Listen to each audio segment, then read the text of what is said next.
आगरा की उस सुबह की हवा में एक अजीब सी बेचैनी घुली हुई थी। यमुना नदी शांत थी, ताजमहल की रूपरेखा धुंध में लिपटी हुई थी, लेकिन शाही दरबार में माहौल कुछ और ही था। बादशाह जलालुद्दीन मोहम्मद अकबर, शहंशाह हिंदुस्तान, आज कुछ उखड़े उखड़े से लग रहे थे। उनके माथे पर चिंता की लकीरें गहरी थी और उनकी नजरें दीवाना में मौजूद दरबारियों पर घूम रही थी, मानो किसी शिकार की तलाश में हो। दरबार रोज की तरह खचाखच भरा था। मंत्री, सेनापति, सलाहकार और अमीर उमरा अपनी अपनी जगहों पर सिर झुकाए बैठे थे। सब जानते थे कि जब बादशाह का मिजाज ऐसा हो तो खामोशी ही सबसे बेहतरीन हथियार होती है। तभी अकबर की नजरें अपने सबसे प्रिय और बुद्धिमान सलाहकार बीरबल पर जाकर टिकी। बीरबल हमेशा की तरह शांत और सहज भाव से खड़े थे। उनके चेहरे पर एक हल्की सी मुस्कान थी, जैसे वो बादशाह के मन की थाह ले रहे हों। अकबर ने अपनी भारी आवाज में कहा, बीरबल, हम कुछ दिनों से एक बात पर गौर कर रहे हैं। इस दुनिया में हर चीज को सिखाया बढ़ाया जा सकता है। एक जंगली जानवर को पालतू बनाया जा सकता है, एक अनपढ़ को विद्वान बनाया जा सकता है। तो क्या इंसान और जानवर में कोई बुनियादी फर्क है? बीरबल ने अदब से सिर झुकाकर जवाब दिया, आलमपनाह, इंसान और जानवर में सबसे बड़ा फर्क विवेक और बुद्धि का है। इंसान सीख सकता है, समझ सकता है और अपनी सीखी हुई बातों पर अमल कर सकता है। जानवर केवल प्रशिक्षण ले सकता है, अपनी मूल प्रवृत्ति को पूरी तरह नहीं छोड़ सकता। यह सुनकर अकबर के चेहरे पर एक कुटिल मुस्कान तैर गई। उन्हें बीरबल को फंसाने का एक मौका मिल गया था। दरबार के कुछ मंत्री, जो बीरबल की चतुराई और बादशाह से उनकी नजदीकी से जलते थे, कान लगाकर सुनने लगे। अकबर ने उंगली से खिड़की के बाहर इशारा किया, जहां एक धोबी अपने गधे पर कपड़ों का बोझ लादे जा रहा था। गधा बड़ी मुश्किल से कदम बढ़ा रहा था। बीरबल, हम तुम्हारी बात से सहमत नहीं हैं, बादशाह ने कहा। हमारा मानना है कि अगर सही शिक्षा दी जाए तो एक जानवर भी इंसानों की तरह समझदार बन सकता है। हम तुम्हें एक काम सौंपते हैं। तुम उस धोबी के गधे को लो और उसे इस तरह तालीम दो कि वो एक पढ़ा लिखा इंसान बन जाए। उसे बोलना सिखाओ, उसे शिष्टाचार सिखाओ, उसे एक विद्वान बनाओ। ये सुनते ही पूरे दरबार में सन्नाटा छा गया। कुछ लोग दबी जुबान में हंसने लगे। बीरबल के दुश्मन, विशेषकर मुल्ला दो प्याजा और सलाहकार शाहबाज खान की आंखों में चमक आ गई। उन्हें लगा, आज तो बीरबल फंस ही गया। एक गधे को इंसान बनाना, ये तो असंभव था। ये तो बादशाह का सीधा सीधा अपमान करने जैसा था।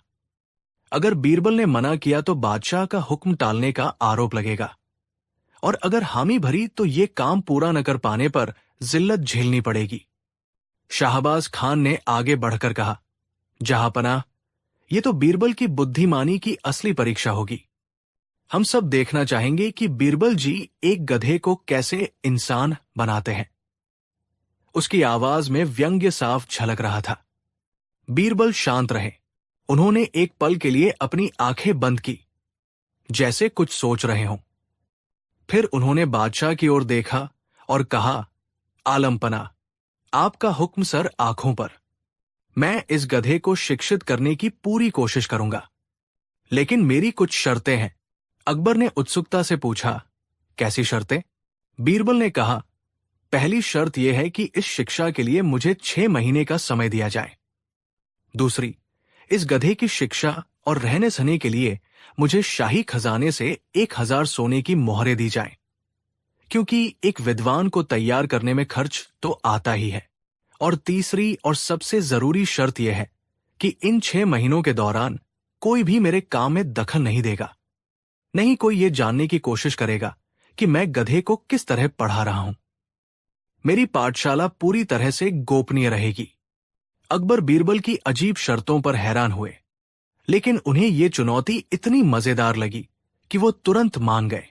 उन्होंने खजांची को हुक्म दिया कि बीरबल को 1000 मोहरें दी जाएं और शहर के बाहर एक बड़ी सी हवेली भी दी जाए, जहां बीरबल अपनी अनोखी पाठशाला चला सके। दरबारियों में कानाफूसी शुरू हो गई। 1000 मोहरें एक गधे पर। बीरबल पागल हो गया है। कोई कह रहा था, यह तो शाही खजाने की बर्बादी है। दूसरा बोला। शाहबाज खान और उसके साथी मन ही मन खुश हो रहे थे। उन्हें पूरा यकीन था कि 6 महीने बाद बीरबल की सारी हैकड़ी निकल जाएगी और बादशाह के सामने उसका सिर शर्म से झुक जाएगा। बीरबल ने धोबी को बुलाकर उसका गधा अच्छे दाम में खरीद लिया और उसे लेकर उस सुनसान हवेली की ओर चल दिए। उनके चेहरे पर वही रहस्यमयी मुस्कान थी जिसे कोई नहीं समझ पा रहा था। बीरबल ने गधे को, जिसे उन्होंने प्यार से पंडित जी नाम दिया था, हवेली के एक बड़े से कमरे में रखा। हवेली चारों ओर से ऊंची दीवारों से घिरी थी और बीरबल ने मुख्य द्वार पर अपने सबसे भरोसेमंद पहरेदार तैनात कर दिए थे, जिन्हें सख्त हिदायत थी कि किसी को भी अंदर आने की इजाजत न दी जाए। पहले कुछ दिन बीरबल ने कुछ नहीं किया। वो बस गधे के साथ समय बिताते, उसे अच्छा अच्छा चारा खिलाते और उसकी आदतों को समझते। गधा भी बीरबल से हिलमिल गया था। उधर दरबार में शाहबाज खान और उसके दोस्त बेचैन हो रहे थे। उन्हें यह बर्दाश्त नहीं हो रहा था कि बीरबल इतनी आसानी से 1000 मोहरे लेकर ऐश कर रहा है। उन्होंने जासूसी करने का फैसला किया। एक रात शाहबाज खान और उसके 2 साथी चुपके से हवेली की दीवार फांदकर अंदर घुस गए। वे दबे पांव उस कमरे की खिड़की तक पहुंचे जहां गधे को रखा गया था। उन्होंने खिड़की की झिरी से अंदर झांका। अंदर का नजारा देखकर वे हैरान रह गए। कमरे के बीचों बीच एक बड़ी सी मेज रखी थी। मेज पर एक मोटी सी जिल्द वाली किताब खुली पड़ी थी। किताब के दोनों तरफ चारे के 2 छोटे छोटे ढेर रखे हुए थे। बीरबल गधे के सामने खड़े थे और उसे कुछ निर्देश दे रहे थे। देखो पंडित जी, बीरबल कह रहे थे, जब तुम अपनी जीभ से इस किताब का एक पन्ना पलटोगे तो तुम्हें खाने को चारा मिलेगा। गधे ने कुछ नहीं समझा और बस बीरबल को देखता रहा। बीरबल ने खुद गधे का मुंह पकड़कर उसकी जीभ से किताब का एक पन्ना पलटवाया और फिर उसे चारा खिलाया। उन्होंने ये प्रक्रिया कई बार दोहराई। शाहबाज खान और उसके साथी ये देखकर अपनी हंसी नहीं रोक पाए। हा, ये बीरबल तो सच में पागल हो गया है। ये गधे को किताब के पन्ने पलटना सिखा रहा है। इससे क्या वो विद्वान बन जाएगा? वे फुसफुसाए। उन्हें लगा कि बीरबल बस समय बर्बाद कर रहा है और बादशाह को धोखा दे रहा है। वे अपनी जीत को लेकर और भी आश्वस्त हो गए और चुपचाप वहां से निकल गए। अगले कुछ हफ्तों तक बीरबल ने यही दिनचर्या बनाए रखी। उन्होंने धीरे धीरे किताब के पन्नों पर थोड़ा शहद या नमक लगाना शुरू कर दिया। गधा उस स्वाद के लालच में अपनी जीभ से पन्ने पलटने की कोशिश करने लगा। धीरे धीरे उसे आदत पड़ गई। अब उसे पता था कि जब भी उसके सामने किताब रखी जाएगी तो उसे पन्ने पलटने हैं। हर पन्ना पलटने के बाद बीरबल उसे इनाम में चारा देते। कुछ महीनों की मेहनत के बाद गधा इस काम में माहिर हो गया। अब वो बिना किसी लालच के किताब देखते ही एक एक करके पन्ने पलटने लगता था। पन्ने पलटते समय उसके मुंह से हम्म जैसी आवाज भी निकलती थी, जो सुनने में ऐसी लगती थी जैसे कोई कुछ पढ़ने की कोशिश कर रहा हो। इस पूरे समय के दौरान बीरबल ने बाकी मोहरों का सही इस्तेमाल किया। उन्होंने हवेली की मरम्मत करवाई, कुछ गरीब परिवारों की मदद की और बाकी की रकम सुरक्षित रख ली। वो जानते थे कि असली खेल तो 6 महीने पूरे होने पर शुरू होगा। 6 महीने का समय पलक झपकते ही बीत गया। वो दिन आ ही गया जब बीरबल को अपनी शिक्षा का परिणाम बादशाह के सामने प्रस्तुत करना था। पूरे आगरा में इस बात की चर्चा थी। दीवान आम आज किसी त्योहार की तरह सजाया गया था। दरबार खचाखच भरा हुआ था और आम जनता भी इस अनोखे तमाशे को देखने के लिए उमड़ पड़ी थी। अकबर अपने सिंहासन पर विराजमान थे। उनके चेहरे पर उत्सुकता और मनोरंजन के भाव एक साथ दिखाई दे रहे थे। शाहबाज खान और उसके साथी पहली कतार में बैठे थे। उनके चेहरों पर विजयी मुस्कान थी। वे बीरबल की जिल्लत का इंतजार कर रहे थे। तभी नगाड़ों की आवाज गूंजी और बीरबल ने दरबार में प्रवेश किया। उनके पीछे पीछे उनका शिष्य यानी वही गधा चल रहा था। गधे को अच्छी तरह नहलाया धुलाया गया था और उसके गले में फूलों की एक माला भी पड़ी थी। उसे देखकर कुछ लोग हंस पड़े। बीरबल ने बादशाह को झुककर सलाम किया। आलम पनाह, आपका सेवक अपने शिष्य के साथ हाजिर है। अकबर ने अपनी हंसी को नियंत्रित करते हुए पूछा, तो बीरबल, क्या तुम्हारा शिष्य एक विद्वान बन गया? क्या इसने कुछ सीखा? जहां पनाह, बीरबल ने बड़े आत्मविश्वास से कहा, मेरा शिष्य अब पहले जैसा साधारण गधा नहीं रहा। इसने 6 महीने तक कड़ी मेहनत की है। ये अब किताबों को समझता है और एक ज्ञानी की तरह व्यवहार करता है। शाहबाज खान जोर से बोला, तो फिर इसकी परीक्षा ली जाए। हम भी तो देखें कि इस गधे ने क्या सीखा है। जरूर, बीरबल ने कहा और अपने सेवकों को इशारा किया। सेवक एक बड़ी सी मेज और उस पर वही मोटी किताब लेकर आए। किताब को गधे के सामने रख दिया गया। दरबार में पिन ड्रॉप सन्नाटा छा गया। सबकी नजरें उस गधे पर टिकी थी। गधे ने किताब को देखा। अपनी आदत के अनुसार उसने अपनी लंबी जीभ निकाली और बड़े ही सलीके से किताब का पहला पन्ना पलटा, फिर दूसरा, फिर तीसरा। वो हर पन्ना पलटते हुए हम्म की आवाज निकाल रहा था। ये देखकर दरबार में मौजूद लोग दंग रह गए। कुछ लोगों ने तो तालियां भी बजा दी। एक जानवर को इतनी समझदारी से किताब के पन्ने पलटते देखना किसी जादू से कम नहीं था। अकबर भी अपनी आंखों पर विश्वास नहीं कर पा रहे थे। गधे ने धीरे धीरे लगभग आधी किताब के पन्ने पलट दिए। फिर वो रुक गया और बीरबल की ओर देखने लगा, जैसे पूछ रहा हो, मेरा चारा कहाँ है? अकबर ने आश्चर्य से पूछा, बीरबल, ये तो सच में अद्भुत है। ये तो किसी विद्वान की तरह पन्ने पलट रहा है, लेकिन क्या ये कुछ बोल भी सकता है? अब आया बीरबल के जवाब का समय। उन्होंने सिर झुकाया और कहा, आलम पनाह, मैंने इसे बोलना सिखाने की बहुत कोशिश की, पर 6 महीने की कड़ी मेहनत के बाद भी ये सिर्फ अपनी भाषा में ही बात करता है, यानी ढेंचू ढेंचू ही करता है। इसने इंसानी भाषा सीखने से साफ इनकार कर दिया। ये सुनकर शाहबाज खान को मौका मिल गया। वो खड़ा हुआ और बोला, देखा जहांपनाह, मैंने तो पहले ही कहा था। बीरबल असफल रहा। ये गधा अभी भी गधा ही है। इसने बोलना नहीं सीखा। बीरबल ने आपका, पूरे दरबार का और शाही खजाने का समय और पैसा बर्बाद किया है। इन्हें सजा मिलनी चाहिए।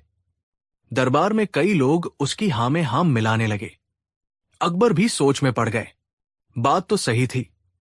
गधे ने पन्ने पलटना तो सीख लिया था, पर वो इंसान तो नहीं बन पाया था। अकबर ने बीरबल की ओर देखा। बीरबल, शाहबाज खान की बात में दम है। तुम अपने वादे को पूरा करने में नाकाम रहे हो। तुम्हारा क्या कहना है? अब बीरबल ने अपनी असली चाल चली। उन्होंने शांत भाव से उत्तर दिया, जहांपनाह, गुस्ताखी माफ हो, लेकिन मैं अपने काम में असफल नहीं हुआ हूं। मैंने इस गधे को 6 महीने तक पढ़ाया और ये सब कुछ सीख गया जो एक गधा सीख सकता है। इसने एक विद्वान की तरह दिखना सीख लिया है। ये उनकी तरह किताबों के पन्ने भी पलटता है। कई बार तो हमारे समाज में भी ऐसे पढ़े लिखे लोग मिल जाते हैं जो बिना एक शब्द समझे बड़ी बड़ी किताबों के पन्ने पलटते रहते हैं और खुद को ज्ञानी समझते हैं। इस गधे ने भी ज्ञान का दिखावा करना तो सीख लिया, पर उसके अर्थ को नहीं समझ सका। बीरबल एक पल रुके और फिर अपनी आवाज में गंभीरता लाते हुए बोले, और जहां तक बोलने की बात है, तो 6 महीने तक इंसानों की संगत में रहने के बाद इसने एक बहुत महत्वपूर्ण बात सीखी है। इसने सीखा कि अगर ये अपना मुंह खोलेगा और सच बोलेगा, यानी ढेंचू ढेंचू करेगा, तो लोग इसे गधा समझेंगे और इसकी विद्वता का सारा भ्रम टूट जाएगा। इसलिए ये चुप रहना ही बेहतर समझता है। ठीक वैसे ही जैसे कई दरबारी सच जानते हुए भी बादशाह के डर से अपना मुंह बंद रखते हैं। बीरबल का ये तीर सीधा निशाने पर लगा। उन्होंने एक साथ 2 बातें कह दी थी। एक, कि सच्ची शिक्षा और दिखावे में फर्क होता है, और दूसरा, उन्होंने चापलूस दरबारियों पर भी गहरा तंज कसा था। और अंत में जहांपनाह बीरबल ने अपनी बात पूरी की। मैंने इसे बोलना सिखाने की बहुत कोशिश की, लेकिन ये इतना हठी और अपनी जाति का पक्का निकला कि इसने इंसानी भाषा सीखने से मना कर दिया। ये कहता है कि मैं गधा ही ठीक हूं, मुझे इंसान नहीं बनना, क्योंकि इंसान बनकर झूठ, फरेब और चापलूसी सीखने से बेहतर है कि गधा बनकर ही ईमानदार रहा जाए। ये सुनते ही बादशाह अकबर अपनी हंसी नहीं रोक सके। वो जोर जोर से हंसने लगे। उनकी हंसी की गूंज पूरे दीवान आम में फैल गई। वो बीरबल की चतुराई और हाजिर जवाबी के कायल हो गए थे। बीरबल ने न केवल एक असंभव काम को संभव करके दिखाया था, बल्कि उसके जरिए एक बहुत बड़ा जीवन का सबक भी सिखा दिया था। उन्होंने साबित कर दिया था कि किसी की बाहरी आदतों को तो बदला जा सकता है, पर उसकी मूल प्रवृत्ति या स्वभाव को बदलना लगभग नामुमकिन है। एक गधा हमेशा गधा ही रहेगा, चाहे उसे कितनी भी शिक्षा क्यों न दे दी जाए। अकबर ने शाहबाज खान और अन्य जलने वाले दरबारियों की ओर देखा, जिनके चेहरे शर्म से लाल हो गए थे। उनके पास कहने के लिए एक शब्द भी नहीं था। बीरबल ने उन्हीं के बिछाए जाल में उन्हें बुरी तरह फंसा दिया था। बादशाह अकबर अपने सिंहासन से उठे, बीरबल के पास आए और उनके कंधे पर हाथ रखकर कहा, मान गए बीरबल, तुम्हारी बुद्धि का कोई सानी नहीं है। तुमने आज हमारी आंखें खोल दी। तुमने न सिर्फ एक गधे को तालीम दी, बल्कि हम सबको एक अनमोल सबक भी सिखाया है। तुम सच में हमारे नवरत्नों में सबसे चमकदार हीरा हो। अकबर ने बीरबल को इनाम में और 1000 मोहरे देने का ऐलान किया और उस शिक्षित गधे को शाही अस्तबल में खास मेहमान का दर्जा देने का हुक्म दिया। उस दिन के बाद आगरा के दरबार में फिर कभी किसी ने बीरबल की बुद्धिमानी को चुनौती देने की हिम्मत नहीं की, और वो जादुई गधा बीरबल की चतुराई और अकबर के न्याय की एक जिंदा मिसाल बनकर कई सालों तक शाही अस्तबल की शान बढ़ाता रहा। कहानी 2। मुगलिया सल्तनत की राजधानी आगरा में जब सूरज की पहली किरणें यमुना के पानी को चूमकर ताज के संगमरमरी गुंबदों को रोशन करती थी, तब शहंशाह अकबर के दीवान ए खास में एक अलग ही सूरज अपनी पूरी आभा के साथ चमकता था।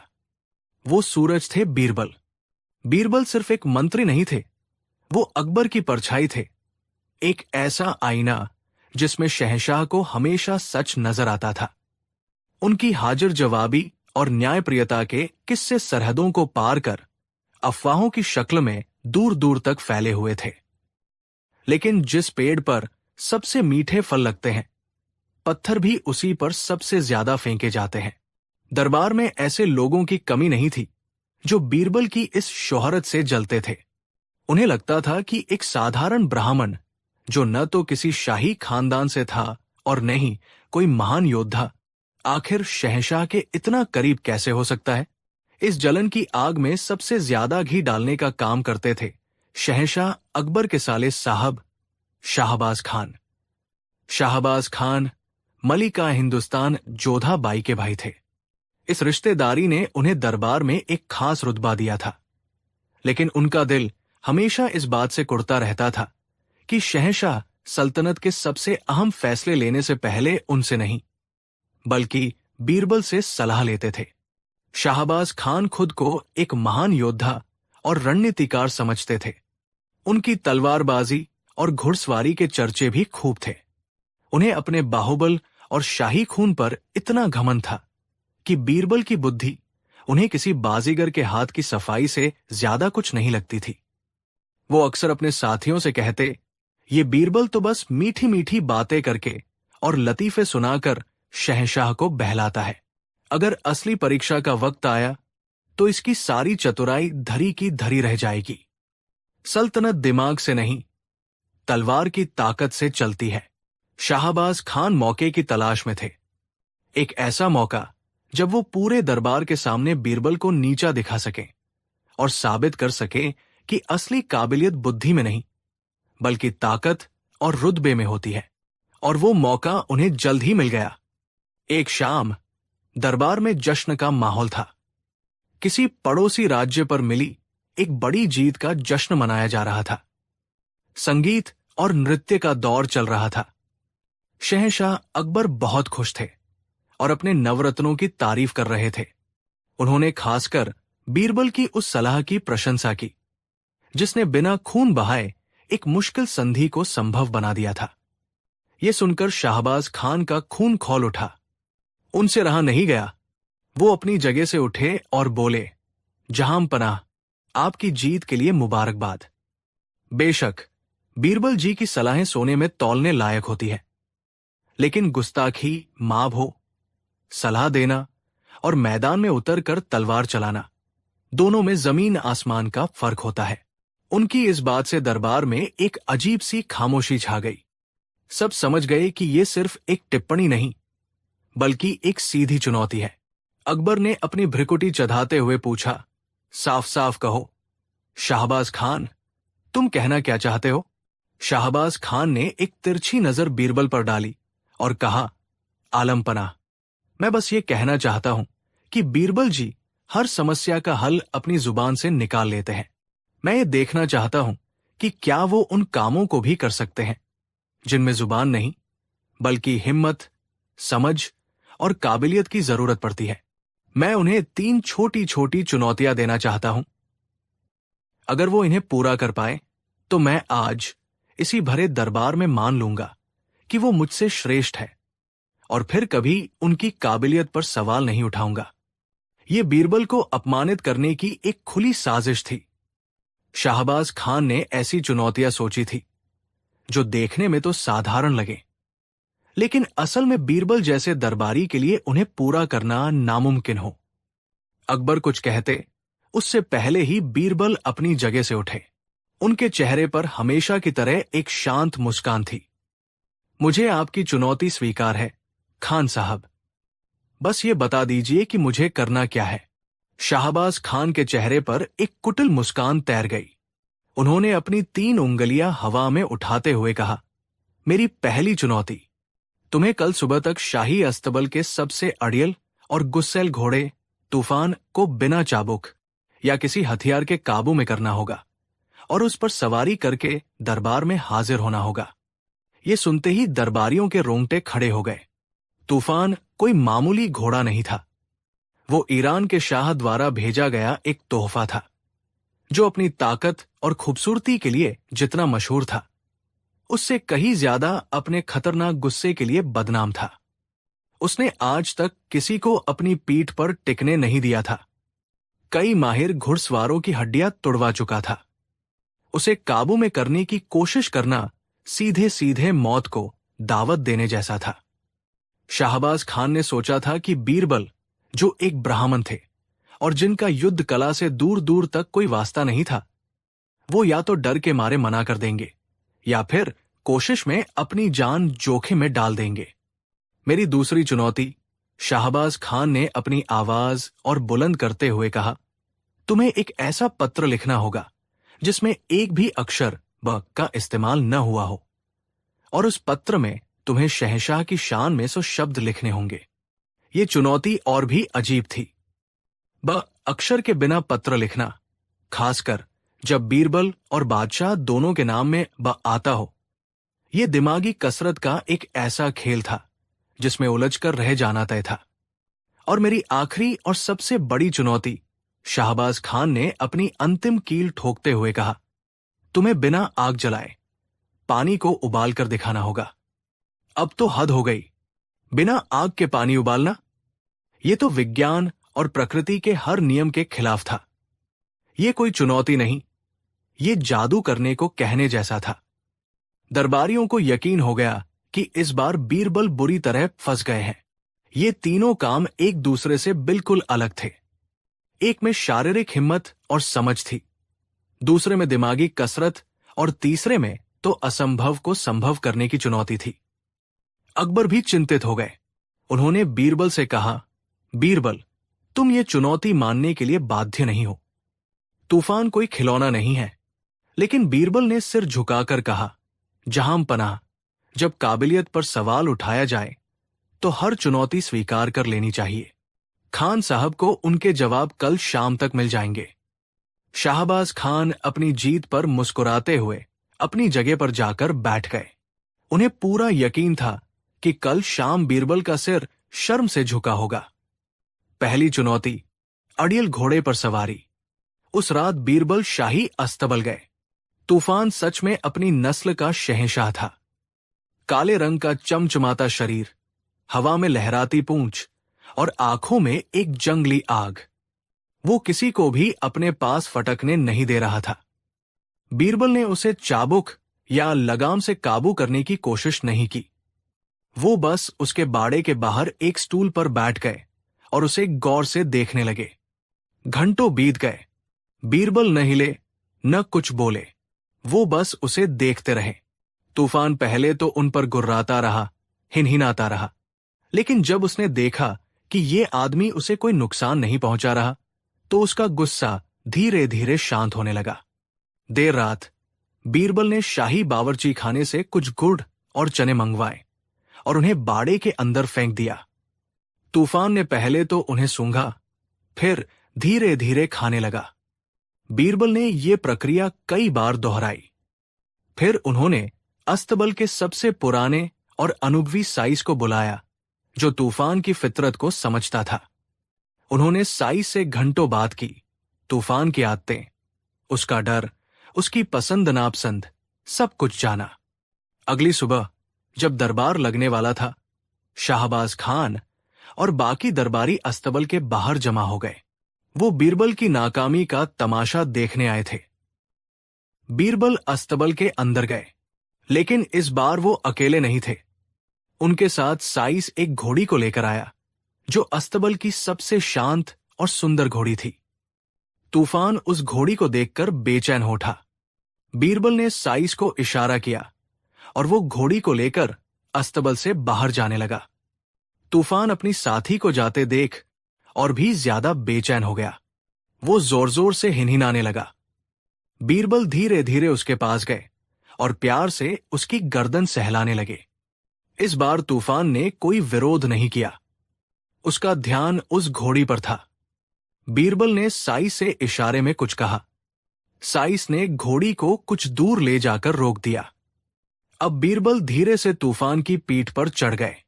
तूफान ने एक पल के लिए शरीर झटका, लेकिन बीरबल ने लगाम खींचने के बजाय उसे और ढीला छोड़ दिया और प्यार से फुसफुसाए, चलो दोस्त, अपनी साथी के पास चलते हैं। तूफान, जो हमेशा इंसानों को अपना दुश्मन समझता था, आज पहली बार उसे कोई ऐसा मिला जिसने उसकी भावनाओं को समझा। वो बिना किसी विरोध के शांत भाव से बीरबल को अपनी पीठ पर बिठाए अस्तबल से बाहर निकल आया और उस घोड़ी के पास जाकर खड़ा हो गया। दरबारियों की आंखें आश्चर्य से फटी रह गई। जिस घोड़े ने शहंशाह के सबसे काबिल घुड़सवारों को धूल चटा दी थी, आज वो एक साधारण दरबारी के सामने एक पालतू जानवर की तरह खड़ा था। बीरबल ने साबित कर दिया था कि हर समस्या का हल ताकत से नहीं निकलता।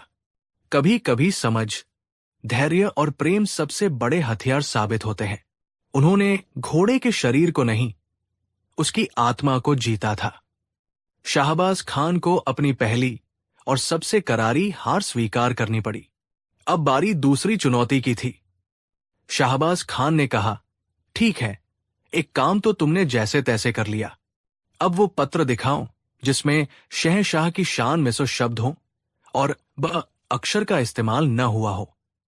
बीरबल ने एक और कागज निकाला और उसे ऊंची आवाज में पढ़ना शुरू किया। पत्र कुछ इस तरह लिखा था, आलम के मालिक, हिंद के शहंशाह, जलालुद्दीन का शासन सलामत रहे। आपका तेज सूरज सा, आपकी शान हिमालय सी।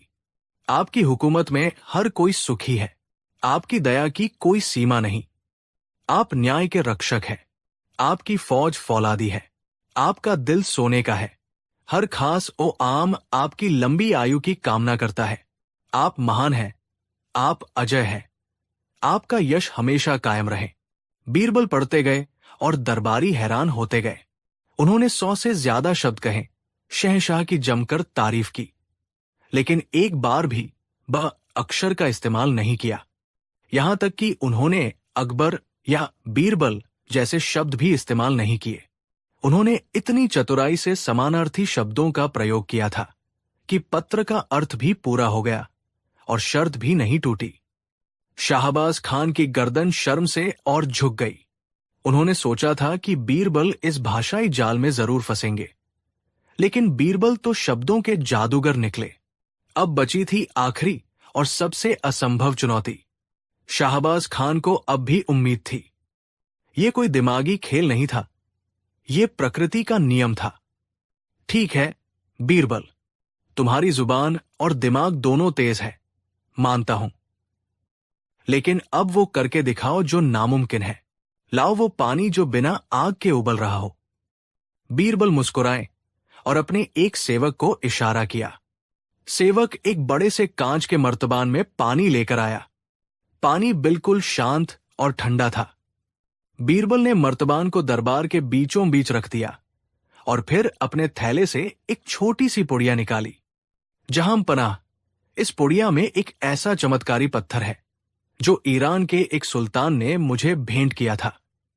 कहते हैं कि इसे पानी में डालते ही पानी उबलने लगता है। सबकी आंखें हैरानी से उस पुड़िया पर टिक गई। क्या सच में ऐसा कोई पत्थर हो सकता है? बीरबल ने पुड़िया खोली और उसमें से एक सफेद रंग का छोटा सा ढेला निकाला।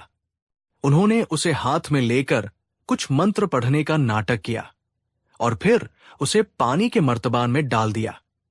और फिर जो हुआ उसे देखकर पूरे दरबार की आंखें फटी की फटी रह गई।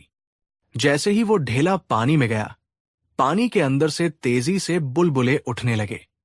पूरा मर्तबान सफेद धुएं जैसे बुलबुलों से भर गया और पानी ऐसे खदबदाने लगा मानो उसे चूल्हे पर रखकर उबाला जा रहा हो।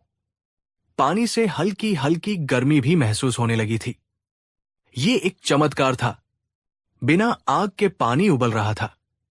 शाहबाज खान का चेहरा देखने लायक था। उनका घमंड, उनका रुतबा, उनकी सारी अकड़ उस उबलते हुए पानी में भाप बनकर उड़ गई थी। वो अवाक खड़े थे। उन्हें अपनी आंखों पर यकीन नहीं हो रहा था। शहंशाह अकबर अपनी जगह से उठे और उस मर्तबान के पास आए। उन्होंने आश्चर्य से पूछा, बीरबल, ये कैसे संभव है? ये कौन सा जादुई पत्थर है? बीरबल ने मर्तबान से वो ढेला बाहर निकाला और मुस्कुराते हुए कहा, जहां पनाह, ये कोई जादुई पत्थर नहीं है।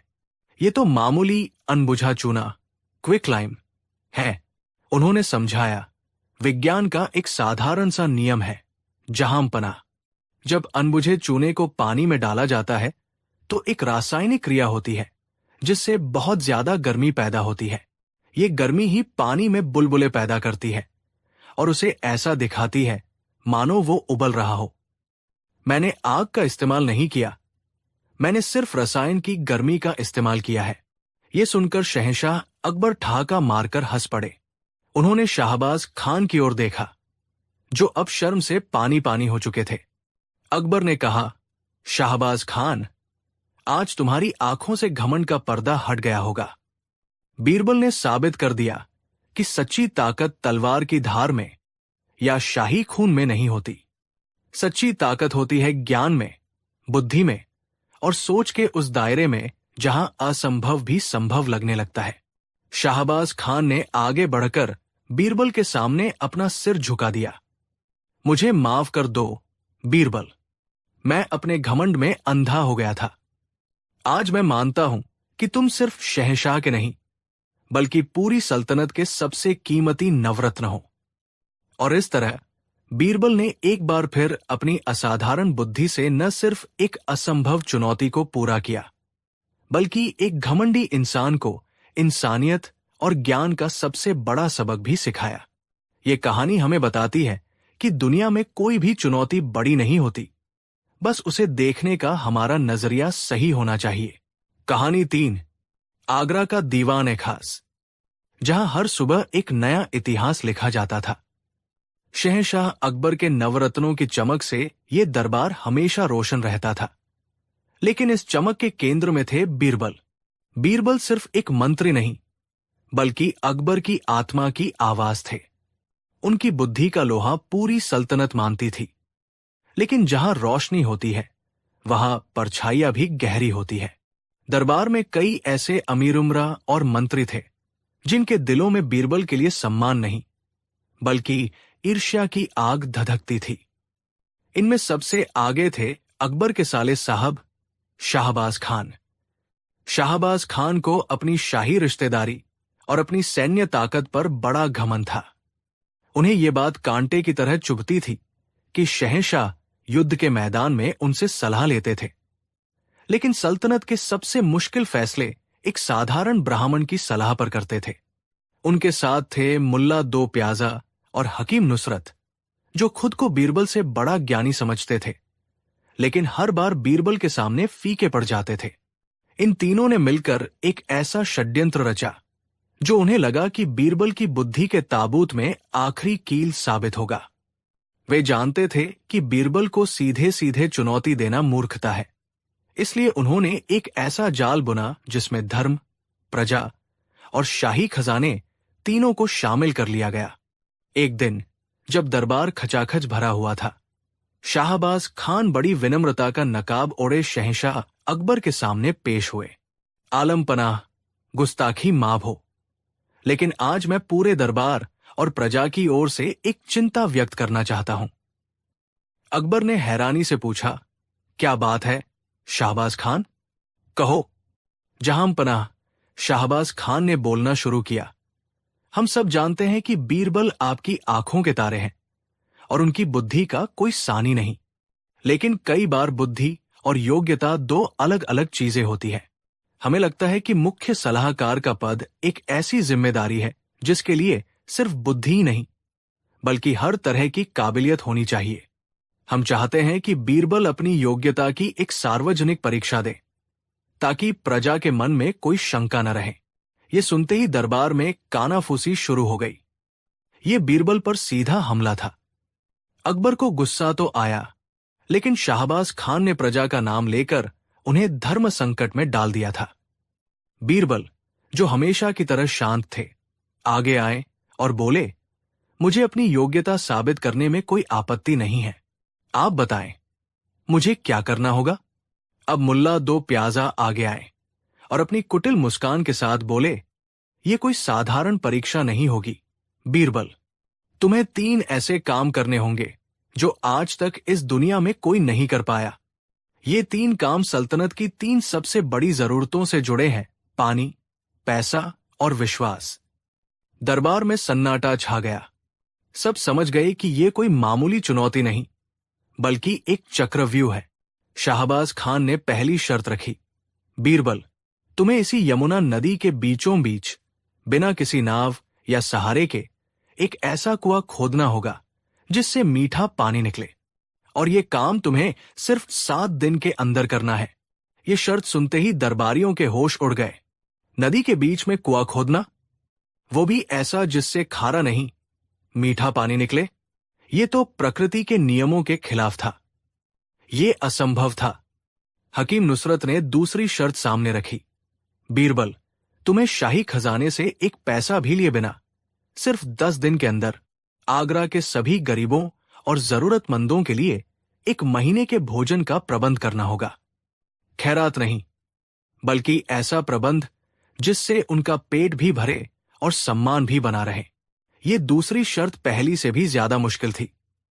बिना पैसे के हजारों लोगों के लिए भोजन का प्रबंध करना, ये कैसे हो सकता था? और अंत में मुल्ला दो प्याजा ने अपनी आखिरी और सबसे जहरीली शर्त रखी, और बीरबल, तुम्हारी तीसरी और आखिरी परीक्षा यह है कि तुम्हें 15 दिन के अंदर शहंशाह अकबर के लिए एक ऐसा तोहफा लाना होगा जो न तो इस धरती पर बना हो, न आसमान में, न ही किसी इंसान ने उसे बनाया हो। एक ऐसा तोहफा जो अनमोल हो पर उसकी कोई कीमत न हो। शर्तें सुनकर शहंशाह अकबर का चेहरा भी गंभीर हो गया। ये सिर्फ बीरबल की परीक्षा नहीं थी, ये उन्हें अपमानित करके दरबार से निकालने की एक सोची समझी साजिश थी। उन्होंने बीरबल की ओर देखा, मानो कह रहे हो कि तुम चाहो तो मना कर सकते हो, लेकिन बीरबल के चेहरे पर चिंता की एक लकीर तक नहीं थी। उन्होंने तीनों षड्यंत्रकारियों को देखा और फिर शहंशाह को। एक हल्की सी मुस्कान के साथ उन्होंने कहा, जहां पनाह, मुझे ये तीनों शर्तें मंजूर है। ये सुनकर शाहबाज खान और उनके साथी मन ही मन जश्न मनाने लगे। उन्हें यकीन हो गया था कि बीरबल अपने ही अहंकार में फंस गए हैं। पहले 7 दिन बीरबल के लिए थे। उन्होंने किसी भी कारीगर या मजदूर को नहीं बुलाया। इसके बजाय उन्होंने आगरा के सबसे कुशल बढ़ई, लोहार और कुम्हारों को बुलवाया। उन्होंने उन सबको कुछ गुप्त निर्देश दिए और वे सब काम में लग गए।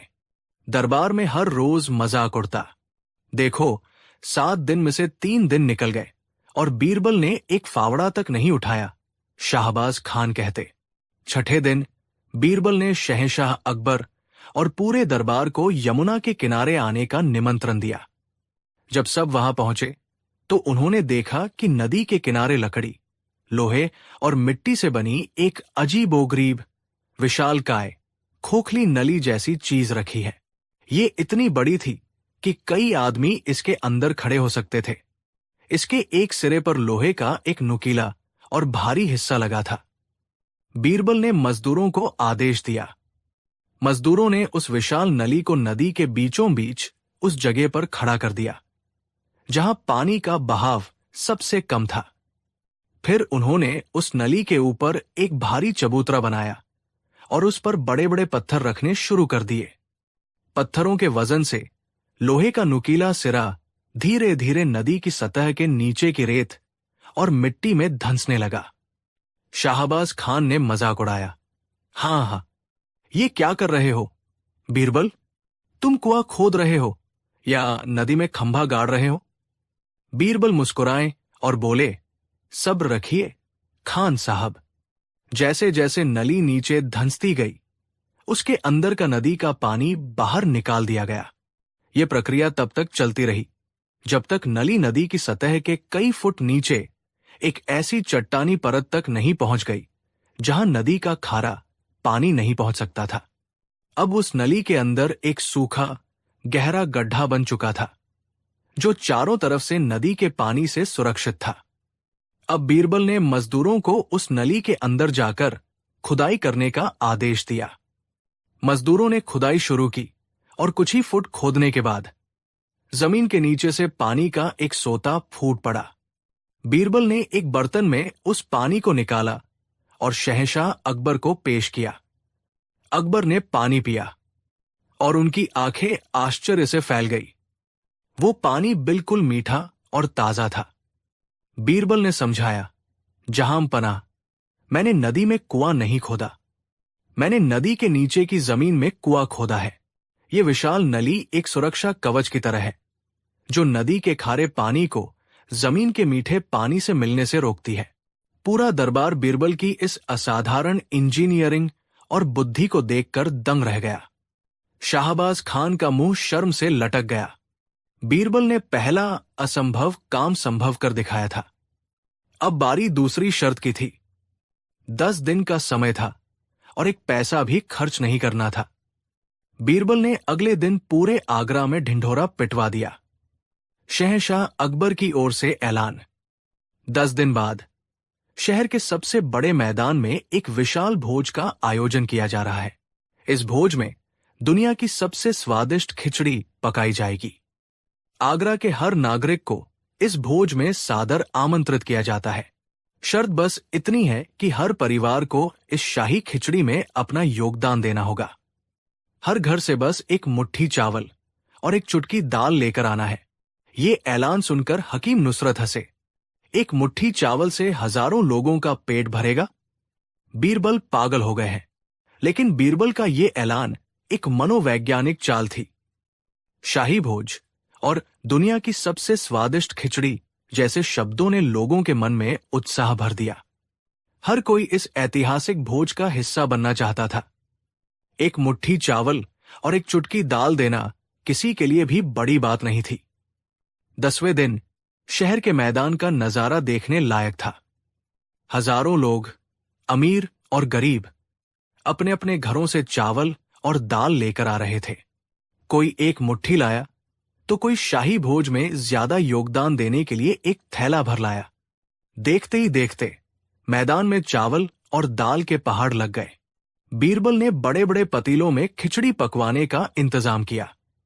इतना अनाज इकट्ठा हो गया था कि उससे सिर्फ एक दिन का नहीं बल्कि पूरे महीने का भोजन बन सकता था।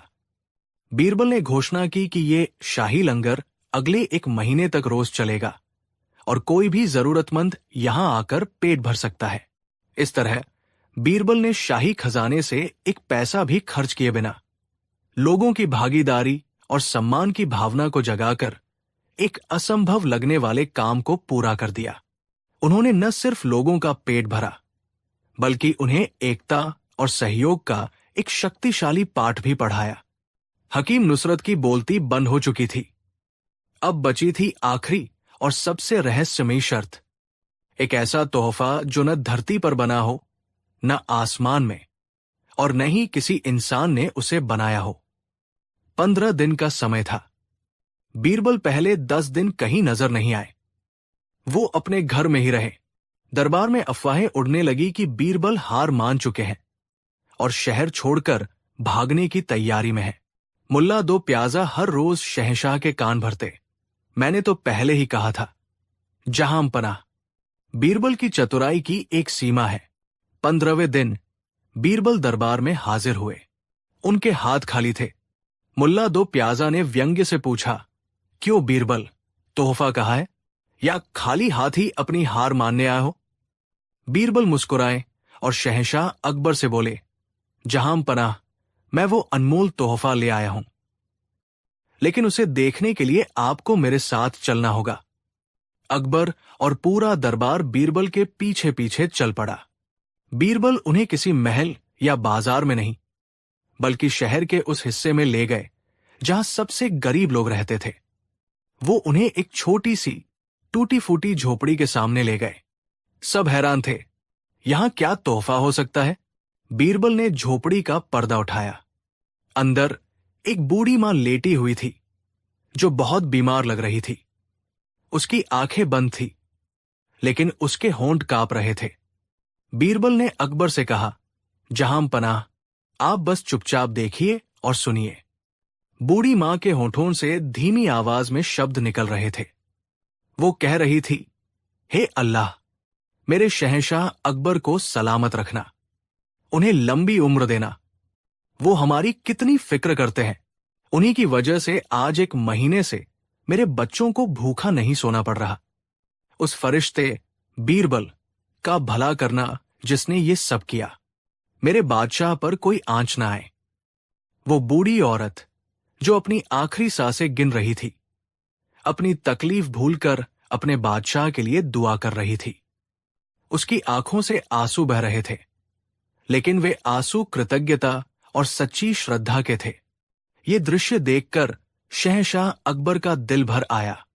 उनकी आंखों में भी पानी आ गया। बीरबल ने धीरे से कहा, जहां पनाह, यही है आपका तोहफा। अकबर ने हैरानी से पूछा, क्या मतलब बीरबल?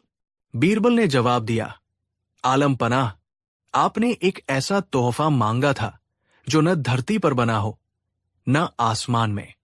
ये एक गरीब प्रजा की सच्ची दुआ है। ये किसी लोहार या सुनार की दुकान पर नहीं बनती। ये आसमान से नहीं बरसती। इसे कोई इंसान बना नहीं सकता। ये तो सीधे एक पवित्र और निश्चल दिल से निकलती है और सीधे मुदा तक पहुंचती है। ये अनमोल है, लेकिन इसकी कोई कीमत नहीं लगाई जा सकती। दुनिया की कोई भी दौलत, कोई भी हीरा इस सच्ची दुआ का मुकाबला नहीं कर सकता। बीरबल की ये बात सुनकर पूरा दरबार स्तब्ध रह गया। मुल्ला दो प्याजा, शाहबाज खान और हकीम नुसरत के सिर शर्म से झुक गए। वे सोने चांदी और जवाहरात के बारे में सोच रहे थे, लेकिन बीरबल ने तोहफे का अर्थ ही बदल दिया था। उन्होंने साबित कर दिया था कि एक शासक के लिए अपनी प्रजा के दिल से निकली दुआ से बड़ा कोई खजाना नहीं हो सकता। शहंशाह अकबर अपनी भावनाओं पर काबू नहीं रख पाए। उन्होंने आगे बढ़कर बीरबल को गले से लगा लिया। बीरबल, आज तुमने हमें बादशाहत का असली मतलब सिखाया है। तुमने सिर्फ 3 शर्तें नहीं जीती, तुमने हमारा दिल जीत लिया है। तुम सिर्फ बुद्धिमान नहीं हो, तुम महान हो। और इस तरह बीरबल ने एक बार फिर साबित कर दिया कि दुनिया में कोई भी काम असंभव नहीं है, अगर उसे करने के लिए बुद्धि, रचनात्मकता और एक नेक दिल का इस्तेमाल किया जाए। उन्होंने अपने दुश्मनों को उन्हीं के बुने जाल में ऐसा हराया कि वे फिर कभी उनके सामने सिर उठाने की हिम्मत नहीं कर पाए। कहानी 4। ये कहानी एक ऐसी ही दोपहर की है जब आगरा की गर्मी अपने चरम पर थी और दरबार का माहौल भी कुछ गरमाया हुआ था। शहंशाह अकबर किसी बात पर बीरबल से खफा थे। वजह छोटी सी थी, लेकिन शहंशाह का मिजाज शाही था। बीरबल ने किसी दूसरे राज्य से आए दूत के सामने एक ऐसी चतुराई भरी बात कह दी थी जिससे दूत तो प्रभावित हो गया, लेकिन अकबर को लगा कि बीरबल ने उनकी बात काट दी है। शहंशाह का चेहरा गुस्से से लाल था। वो बीरबल को सबक सिखाना चाहते थे, उन्हें ये एहसास दिलाना चाहते थे कि चाहे वो कितने भी बुद्धिमान क्यों न हो, है तो आखिर एक मुलाजिम ही। अकबर ने अपनी भारी आवाज में कहा, बीरबल, हमें आजकल ऐसा लग रहा है कि तुम्हारे दिमाग में चतुराई के साथ साथ गुस्ताखी भी भरने लगी है। तुम भूल जाते हो कि किसके सामने खड़े हो। बीरबल ने अदब से सिर झुकाया। गुस्ताखी माफ हो जहां पनाह, मेरा इरादा आपका अपमान करना हरगिज नहीं था। बस अब और सफाई नहीं। अकबर गरजे, हम तुम्हें एक ऐसा काम सौंप रहे हैं जिसे अगर तुमने पूरा नहीं किया तो तुम्हें हमेशा हमेशा के लिए दरबार छोड़कर जाना होगा, और अगर कर दिया तो हम तुम्हें मुंह मांगा इनाम देंगे। दरबार में सन्नाटा पसर गया। बीरबल से ईर्ष्या रखने वाले दरबारी, खासकर मुल्ला दो प्याजा और शाहबाज खान, मन ही मन खुश हो गए। उन्हें लगा कि आज बीरबल का आखिरी दिन है। अकबर ने एक पल सोचा और फिर एक ऐसी शर्त रखी जिसे सुनकर सब हैरान रह गए। बीरबल, तुम्हें एक हफ्ते के अंदर इस शहर से 10 ऐसे गधों को ढूंढकर लाना है जो इंसानी शक्ल में घूम रहे हों। यह कैसी शर्त थी? इंसानी शक्ल में गधे, इसका क्या मतलब था? सब जानते थे कि शहंशाह का इशारा मूर्ख और बेवकूफ लोगों की तरफ था, लेकिन कोई शहंशाह की प्रजा को खुलेआम गधा कैसे कह सकता था? यह तो सल्तनत की तौहीन थी। अगर बीरबल किसी को भी पकड़कर लाते तो वो व्यक्ति बीरबल पर मानहानि का दावा कर सकता था, और अगर बीरबल किसी को नहीं लाते तो वो शहंशाह का हुक्म न मानने के दोषी होते। ये एक ऐसा जाल था जिसमें बीरबल का फंसना तय था। बीरबल एक पल के लिए चुप रहे। उन्होंने शहंशाह की आंखों में झांका। वो जानते थे कि ये गुस्सा क्षणिक है, लेकिन हुक्म तो हुक्म था। बीरबल ने मुस्कुराते हुए कहा, जहां पनाह, आपका हुक्म सर आंखों पर। 10 क्या, अगर आपकी सल्तनत में हुए तो मैं 20 गधे ढूंढ लाऊंगा। बस मुझे 1 हफ्ते की मोहलत और थोड़ी मदद चाहिए। कैसी मदद? अकबर ने पूछा। मुझे शाही खजाने से 1000 सोने की मोहरें और कुछ सिपाहियों की जरूरत पड़ेगी, बीरबल ने कहा। अकबर चौंके। गधे ढूंढने के लिए सोने की मोहरें? खैर, उन्होंने सोचा कि बीरबल खुद ही अपने जाल में फंस रहे हैं। उन्होंने तुरंत खजांची को हुक्म दिया। अगले दिन से बीरबल अपने मिशन पर निकल पड़े, लेकिन वो किसी मूर्ख को नहीं ढूंढ रहे थे। उन्होंने शहर के बीचों बीच एक चबूतरे पर एक शानदार तंबू लगवाया। तंबू के बाहर एक बड़ा सा बोर्ड लगाया गया जिस पर लिखा था, जो कोई भी इस पहेली को सुलझाएगा उसे 100 सोने की मोहरें इनाम में दी जाएंगी। ये ऐलान सुनते ही शहर में हलचल मच गई। 100 सोने की मोहरें, ये एक बहुत बड़ी रकम थी। हर कोई अपनी किस्मत आजमाने के लिए बीरबल के तंबू की ओर दौड़ने लगा। बीरबल तंबू के अंदर एक आलीशान गद्दी पर बैठे थे। उनके सामने एक मेज पर एक तराजू रखा था। जब कोई व्यक्ति अंदर आता तो बीरबल बड़े अदब से उसका स्वागत करते और कहते, आइए आइए। पहेली बहुत आसान है, आपको बस अपने सिर का सही नाप बताना है। अगर आपका अंदाजा बिल्कुल सही निकला तो 100 मोहरें आपकी। ये सुनकर लोग हैरान हो जाते। सिर का नाप, ये कैसी पहेली है? लेकिन इनाम की लालच में हर कोई कोशिश करने को तैयार था। एक मोटा सेठ आया और बोला, मेरा सिर? अरे, ये तो 3.5 बित्ता होगा। बीरबल के सहायक तुरंत एक फीते से उसका सिर नापते और कहते, माफ करना सेठ जी, आपका सिर तो 4 बित्ता है, आप हार गए। एक ज्ञानी पंडित जी आए। उन्होंने बड़े गणित के साथ हिसाब लगाया और कहा, मेरे मस्तिष्क का घेरा ठीक ठीक 22 अंगुल और 4 सूत है। नापने पर पता चला कि वो भी गलत थे। दिन भर लोगों का तांता लगा रहा। हर कोई आता, अपने सिर के बारे में बड़े बड़े दावे करता, लेकिन कोई भी सही नाप नहीं बता पाता। बीरबल हर असफल व्यक्ति का नाम, पता और उसके द्वारा बताया गया गलत नाप एक बही खाते में बड़ी सावधानी से लिखवाते जा रहे थे। 3-4 दिन तक यही सिलसिला चलता रहा। आगरा के बड़े बड़े अमीर, विद्वान, कलाकार सब अपनी किस्मत आजमा चुके थे और हार चुके थे। मुल्ला 2 प्याजा भी भेष बदलकर वहां पहुंचे और अपने सिर का नाप गलत बताकर अपनी बेइज्जती करवा बैठे। छठे दिन की शाम को जब बीरबल अपना तंबू समेटने की तैयारी कर रहे थे, एक आदमी डरतास हमता हुआ उनके पास आया। वो शहर का एक मामूली धोबी था, जिसका नाम कालू था। कालू ने हाथ जोड़कर कहा, हुजूर, मैंने भी आपके इनाम के बारे में सुना है, क्या मैं भी कोशिश कर सकता हूं? बीरबल ने मुस्कुराकर कहा, क्यों नहीं, ये दरबार सबके लिए खुला है। बताओ, तुम्हारे सिर का नाप क्या है? कालू ने बड़ी मासूमियत से कहा, हुजूर, मैं तो एक अनपढ़ गवार आदमी हूं। मैं भला अपने सिर का नाप कैसे जान सकता हूं? मैं तो दिन भर अपने गधों के साथ रहता हूं, उन्हीं की तरह मेहनत करता हूं। सच कहो तो हुजूर, मुझमें और मेरे गधे में कोई खास फर्क नहीं है। आप ही नाप कर बता दीजिए, वही सही होगा। ये सुनते ही बीरबल अपनी गद्दी से उठ खड़े हुए। उनकी आंखों में एक चमक आ गई। उन्होंने अपने सहायक को इशारा किया। सहायक ने कालू का नाम उस बही खाते में नहीं, बल्कि एक दूसरी खास सूची में लिख लिया। बीरबल ने अपनी जेब से 100 सोने की मोहरें निकाली और कालू को देते हुए कहा, तुम ही इस इनाम के असली हकदार हो मेरे दोस्त, क्योंकि तुमने वो सच स्वीकार किया जिसे स्वीकार करने की हिम्मत बड़े बड़े ज्ञानी भी नहीं कर पाए। कालू हैरान परेशान मोहरे लेकर खुशी खुशी चला गया। 1 हफ्ता पूरा हो गया। दरबार लगा हुआ था। शहंशाह अकबर सिंहासन पर विराजमान थे। उनकी नजरों में बेचैनी थी। उन्हें लग रहा था कि बीरबल ये शर्त पूरी नहीं कर पाएंगे। शाहबाज खान और मुल्ला 2 प्याजा विजयी भाव से एक दूसरे को देख रहे थे। तभी बीरबल ने दरबार में प्रवेश किया। उनके हाथ में एक लंबा सा बही खाता था। क्यों बीरबल? अकबर ने कड़क आवाज में पूछा, क्या तुम्हें वो 10 गधे मिले या तुम अपनी हार मानने आए हो?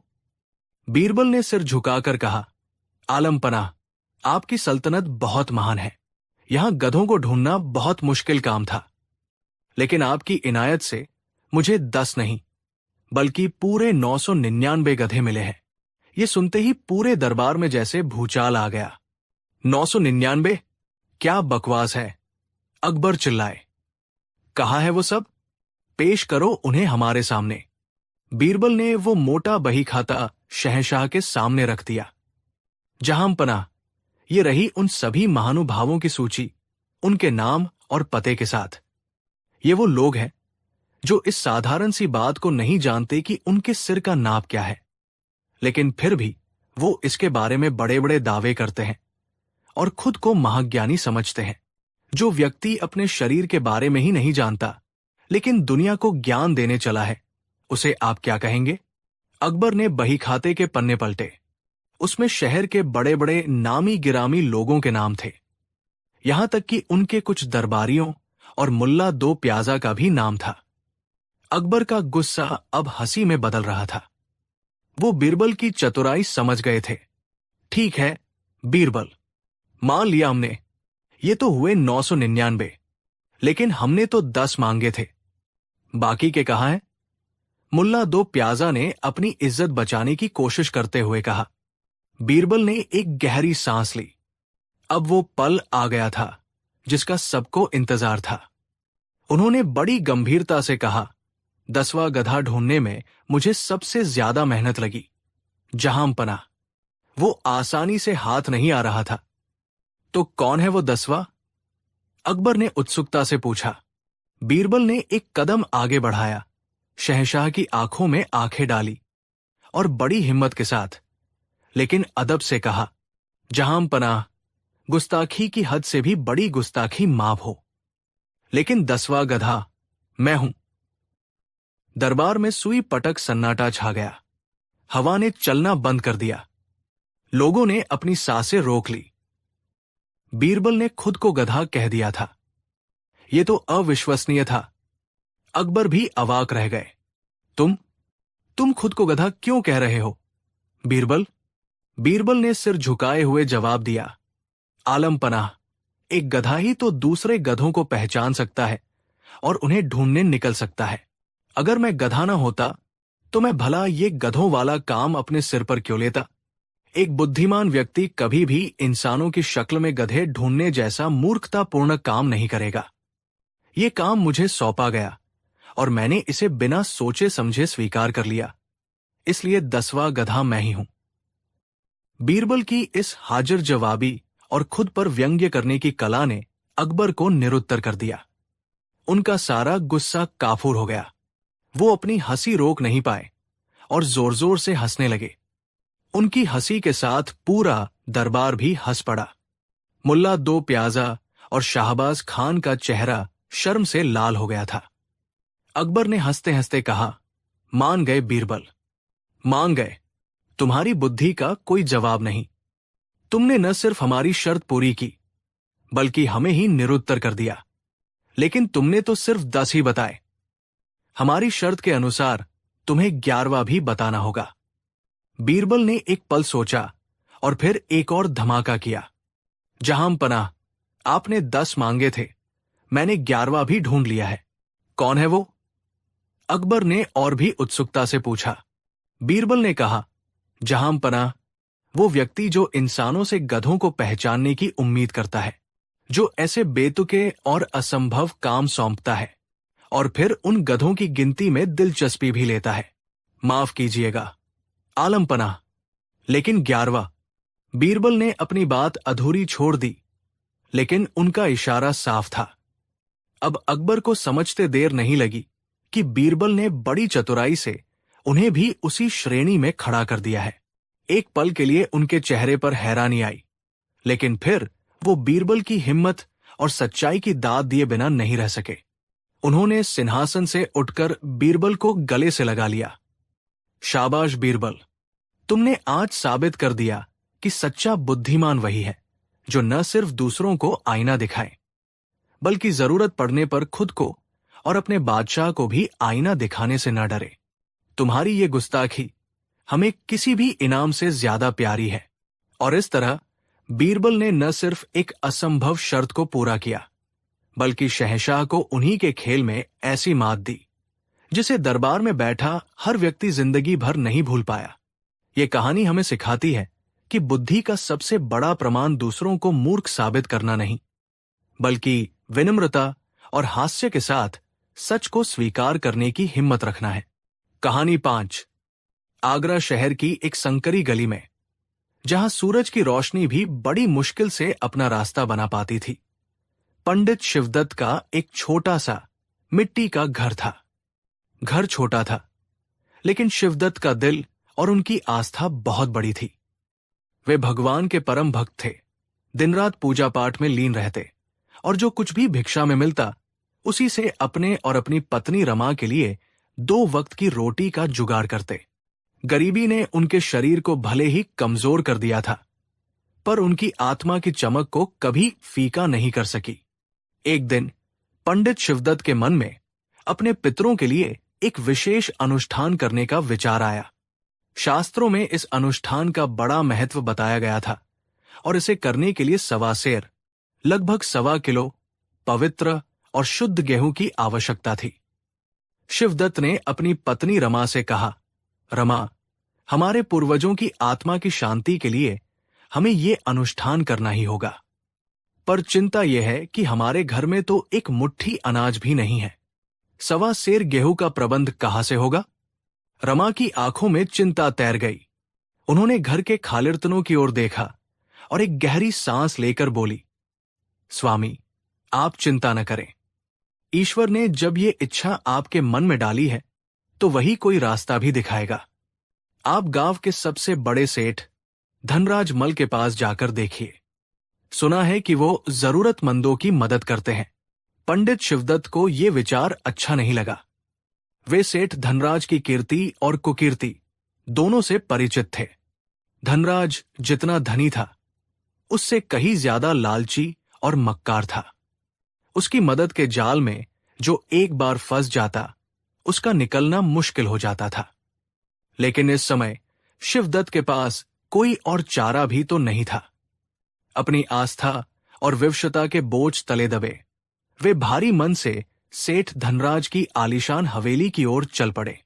सेठ धनराज की हवेली उसके चरित्र की तरह ही थी, बाहर से भव्य पर अंदर से उतनी ही जटिल और बेरहम। पंडित शिवदत्त जब वहां पहुंचे तो सेठ मखमल के गद्दे पर बैठा सोने चांदी के सिक्कों का हिसाब कर रहा था। उसकी आंखों में सिक्कों की चमक किसी भूखे भेड़िए की आंखों जैसी लग रही थी। शिवदत्त ने हाथ जोड़कर प्रणाम किया। सेठ जी, मैं एक बड़ी आशा लेकर आपके द्वार पर आया हूं। सेठ ने बिना नजर उठाए रूखे स्वर में पूछा, क्या काम है पंडित? मेरे पास व्यर्थ की बातें सुनने का समय नहीं है। पंडित शिवदत्त ने झिझकते हुए अपनी पूरी बात बताई। सेठ जी, मुझे अपने पितरों के लिए एक अनुष्ठान करना है, जिसके लिए मुझे केवल सवा सेर गेहूं की आवश्यकता है। फसल आने पर मैं आपको ब्याज सहित लौटा दूंगा। कृपा करके मेरी मदद कीजिए। सवा सेर गेहूं सुनकर सेठ धनराज के चेहरे पर एक कुटिल मुस्कान फैल गई। ये तो उसके लिए बहुत छोटी रकम थी, लेकिन उसका शैतानी दिमाग इसमें भी एक बड़ा मुनाफा देख रहा था। उसने सोचा, ये सीधा सादा ब्राह्मण मेरे जाल में आसानी से फंस जाएगा। उसने बड़ी विनम्रता का दिखावा करते हुए कहा, अरे पंडित जी, आप कैसी बात करते हैं? आप हमारे नगर के सम्मानित ब्राह्मण हैं। आपकी मदद करना तो हमारा धर्म है। मैं आपको सवा सेर गेहूं जरूर दूंगा और ब्याज भी नहीं लूंगा। पंडित शिवदत्त को अपने कानों पर विश्वास नहीं हुआ। सच सेठ जी, आपकी बड़ी कृपा होगी।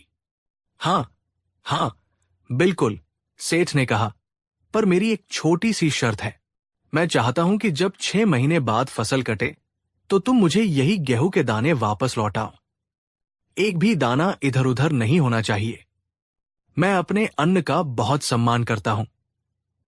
ये सुनकर पंडित शिवदत्त के माथे पर बल पड़ गए। ये कैसी शर्त थी? जो गेहूं वो अनुष्ठान में उपयोग कर लेंगे या जो बीज वो खेत में बो देंगे, उन्हीं दानों को वापस कैसे लौटा सकते थे? उन्होंने अपनी शंका व्यक्त की। लेकिन सेठ जी, ये कैसे संभव है? जो गेहूं मैं इस्तेमाल करूंगा उसे वापस कैसे करूंगा? सेठ धनराज ने मक्कारी से हंसते हुए कहा, पंडित जी, ये तो आपको सोचना है। मैं तो बस इतना जानता हूं कि मुझे मेरे दिए हुए गेहूं के वही दाने वापस चाहिए। अगर शर्त मंजूर है तो बोलो, वरना मैं किसी और की मदद करूं। पंडित शिवदत्त धर्म संकट में पड़ गए। एक तरफ अनुष्ठान की अनिवार्यता थी और दूसरी तरफ सेठ की ये असंभव शर्त। उन्होंने सोचा, शायद ईश्वर कोई चमत्कार कर दे, या हो सकता है कि 6 महीने बाद सेठ का मन बदल जाए। अपनी लाचारी के आगे झुकते हुए उन्होंने कांपते हाथों से सेठ के बनाए हुए दस्तावेज पर अंगूठा लगा दिया, जिसमें ये शर्त साफ साफ लिखी हुई थी। सेठ ने अपने नौकर को आवाज दी और सवा सेर गेहूं तुलवाकर पंडित जी की झोली में डाल दिया। शिवदत्त ने धन्यवाद किया और भारी मन से घर लौट आए, ये जानते हुए कि उन्होंने अपनी आजादी एक लालची सेठ के हाथों गिरवी रख दी है।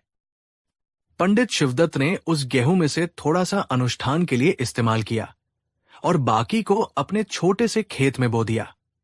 उन्होंने दिन रात मेहनत की। सूरज की तपिश सही, बारिश में भीगे, लेकिन अपने खेत को अपनी संतान की तरह सींचा। ईश्वर की कृपा से उस साल फसल बहुत अच्छी हुई। उनके खेत में गेहूं की सुनहरी बालियां लहलहा रही थी। फसल कटने के बाद शिवदत्त ने वादा पूरा करने का निश्चय किया। उन्होंने सबसे अच्छे गेहूं के दानों में से 5 सेर, जो 1.25 सेर से कहीं ज्यादा था, एक बोरी में भरे और सेठ धनराज की हवेली पहुंचे। सेठ जी, प्रणाम। उन्होंने बोरी सेठ के कदमों में रखते हुए कहा, ये लीजिए आपका गेहूं। आपकी कृपा से मेरी फसल बहुत अच्छी हुई है। मैंने आपका 1.25 सेर के बदले 5 सेर गेहूं लाया हूं। सेठ धनराज ने बोरी की तरफ देखा भी नहीं। उसने अपनी तिजोरी से वो पुराना दस्तावेज निकाला और उसे शिवदत्त के चेहरे के सामने लहराते हुए बोला, पंडित, मुझे तुम्हारा ये गेहूं नहीं चाहिए। मुझे तो मेरा वही 1.25 सेर गेहूं चाहिए, जिसके एक एक दाने मैंने तुम्हें दिए थे। लाओ, मेरे वही दाने मुझे वापस करो। पंडित शिवदत्त के पैरों तले जमीन खिसक गई। उन्होंने हाथ जोड़कर गिड़गिड़ाते हुए कहा, सेठ जी, ये आप क्या कह रहे हैं? ये तो असंभव है। वो दाने तो या तो यज्ञ में स्वाहा हो गए या खेत में मिलकर हजारों दानों में बदल गए। मैं वही दाने कहां से लाऊं? आप मुझ गरीब पर रहम कीजिए। लेकिन सेठ धनराज के पत्थर दिल पर कोई असर नहीं हुआ। उसने क्रूरता से कहा, मैंने तो पहले ही कहा था। शर्त तो शर्त होती है, या तो मेरा वही गेहूं लौटाओ, या फिर इस दस्तावेज के अनुसार तुम्हारा ये खेत, तुम्हारा ये घर, सब कुछ आज से मेरा हुआ। तुम और तुम्हारी पत्नी मेरे बंधुआ मजदूर बनकर रहोगे। पंडित शिवदत्त की आंखों से आशा की आखिरी किरण भी बुझ चुकी थी और उनकी जगह निराशा के गहरे बादलों ने ले ली थी। वे समझ गए कि वे एक बहुत बड़े जाल में फंस चुके हैं। ये कर्ज नहीं, बल्कि उनकी जिंदगी को कैद करने का एक फांसी का फंदा था। जब नगर में ये बात फैली तो सभी ने सेठ धनराज को कोसा, लेकिन कोई भी उसकी ताकत के आगे बोलने की हिम्मत नहीं कर सका। हर तरफ से निराश होकर पंडित शिवदत्त की पत्नी रमा ने उन्हें सलाह दी, स्वामी, अब एक ही रास्ता बचा है, शहंशाह अकबर का दरबार। सुना है कि वहां बीरबल नाम के एक मंत्री हैं, जो दूध का दूध और पानी का पानी कर देते हैं। हमें उनके पास चलना चाहिए। एक आखिरी उम्मीद लेकर पंडित शिवदत्त और उनकी पत्नी आगरा के शाही दरबार पहुंचे। दीवा नाम में बादशाह अकबर अपने सिंहासन पर विराजमान थे और उनके बगल में बीरबल खड़े थे। पंडित शिवदत्त ने रोते हुए अपनी पूरी आपबीती बादशाह को सुनाई। सेठ धनराज को भी दरबार में तलब किया गया। सेठ ने बड़े आत्मविश्वास के साथ वो दस्तावेज बादशाह के सामने पेश किया। जहां पनाह, मैं तो बस अपना हक मांग रहा हूं। इस दस्तावेज पर इस पंडित का अंगूठा लगा है। इसने शर्त मानकर मुझसे गेहूं लिया था। अब इसे शर्त पूरी करनी होगी। इसमें मैंने क्या गलत किया? अकबर ने दस्तावेज पढ़ा। कानूनी तौर पर सेठ अपनी जगह सही था। बादशाह भी धर्म संकट में पड़ गए। वे जानते थे कि सेठ ने अन्याय किया है, लेकिन दस्तावेज के खिलाफ कैसे जा सकते थे? उन्होंने मदद के लिए अपने सबसे भरोसेमंद सलाहकार बीरबल की ओर देखा। बीरबल के चेहरे पर एक शांत मुस्कान थी। उन्होंने पंडित शिवदत्त और सेठ धनराज दोनों को ध्यान से देखा और फिर बादशाह से मुखातिब हुए। आलमपना, सेठ जी कानूनी रूप से बिल्कुल सही कह रहे हैं। पंडित जी को वही गेहूं लौटाना ही होगा जो इन्होंने लिया था। यह सुनकर पंडित शिवदत्त का दिल बैठ गया। सेठ धनराज की आंखों में जीत की चमक दौड़ गई। उसे लगा कि बीरबल भी उसकी तरफ है, लेकिन बीरबल ने अपनी बात आगे बढ़ाई। परंतु सेठ जी, आपको भी तो अपना धर्म निभाना होगा। सेठ ने हैरानी से पूछा, कैसा धर्म? बीरबल ने सेठ की आंखों में सीधे देखते हुए कहा, सेठ जी, आप पंडित जी को लेकर उस स्थान पर चलिए जहां आपका गेहूं रखा है, और वहां से अपने 1.25 सेर गेहूं के दानों को पहचान कर अलग कर लीजिए। क्योंकि जब पंडित जी ने आपसे गेहूं लिया था तो वो आपके बाकी गेहूं के ढेर में मिला हुआ था। जब तक आप अपने दानों को खुद पहचान कर अलग नहीं करेंगे, पंडित जी उन्हें वापस कैसे करेंगे? अब सेठ के चेहरे का रंग उड़ गया। ये कैसे संभव है? गेहूं के लाखों दानों में से मैं अपने 1.25 दानों को कैसे पहचान सकता हूं? बीरबल ने मुस्कुराते हुए कहा, क्यों नहीं सेठ जी। जब आप एक गरीब ब्राह्मण से ये उम्मीद कर सकते हैं कि वो बोए हुए और खाए हुए दानों को वापस ले आए, तो आपको तो सिर्फ एक ढेर में से अपने दानों को पहचानना ही तो है। आप तो अन्न का बड़ा सम्मान करते हैं, आपको तो अपने एक एक दाने को पहचानना चाहिए। पूरा दरबार बीरबल की इस चतुराई पर वाह वाह कर उठा। सेठ धनराज की सारी हैकड़ी निकल गई।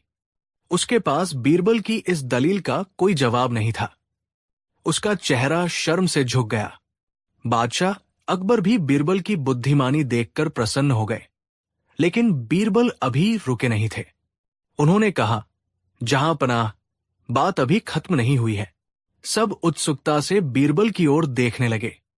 बीरबल ने सेठ से पूछा, सेठ जी, जब पंडित जी ने ये गेहूं खेत में बोया तो उस गेहूं को अंकुरित होने के लिए जमीन से पोषण मिला, सूरज से रोशनी मिली, बादलों से पानी मिला और हवा से सांस मिली। ये सब चीजें तो कुदरत की है, आपकी तो नहीं है। तो जब पंडित जी आपको आपके गेहूं के दाने लौटाएंगे तो आपको भी उन दानों में मिली सूरज की रोशनी, हवा की नमी और धरती का पोषण वापस लौटाना होगा। क्या आप ऐसा कर सकते हैं? यह सुनकर सेठ धनराज पूरी तरह निरुत्तर हो गया। वो कांपने लगा और बादशाह के कदमों में गिर पड़ा। मुझे माफ कर दीजिए जहांपना, मुझसे भूल हो गई, मैं लालच में अंधा हो गया था। अब बादशाह अकबर का चेहरा गुस्से से लाल हो गया। उन्होंने गरज कर कहा, तुमने सिर्फ लालच नहीं, एक घोर पाप किया है। तुमने एक गरीब की विवशता का फायदा उठाकर उसे और उसके परिवार को अपना गुलाम बनाने की साजिश रची। ये एक अक्षम्य अपराध है। बादशाह अकबर ने हुक्म सुनाया, 1. सेठ और पंडित के बीच का वह दस्तावेज तत्काल फाड़कर रद्द किया जाए। 2. पंडित शिवदत्त को सेठ के कर्ज से मुक्त किया जाता है। 3. धोखाधड़ी और एक निर्दोष को फंसाने के जुर्म में सेठ धनराज अपनी संपत्ति का आधा हिस्सा पंडित शिवदत्त को देगा। 4.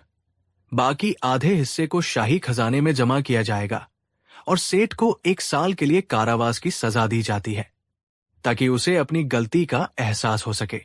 ये न्याय सुनकर पंडित शिवदत्त और उनकी पत्नी की आंखों से खुशी के आंसू बहने लगे। उन्होंने बीरबल और बादशाह अकबर का लाख लाख धन्यवाद किया।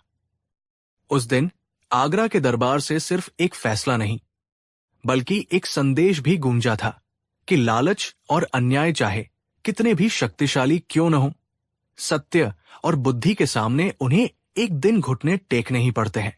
बीरबल की चतुराई ने एक बार फिर साबित कर दिया था कि सच्चा न्याय कानून की किताबों से नहीं, बल्कि इंसानियत और विवेक से होता है।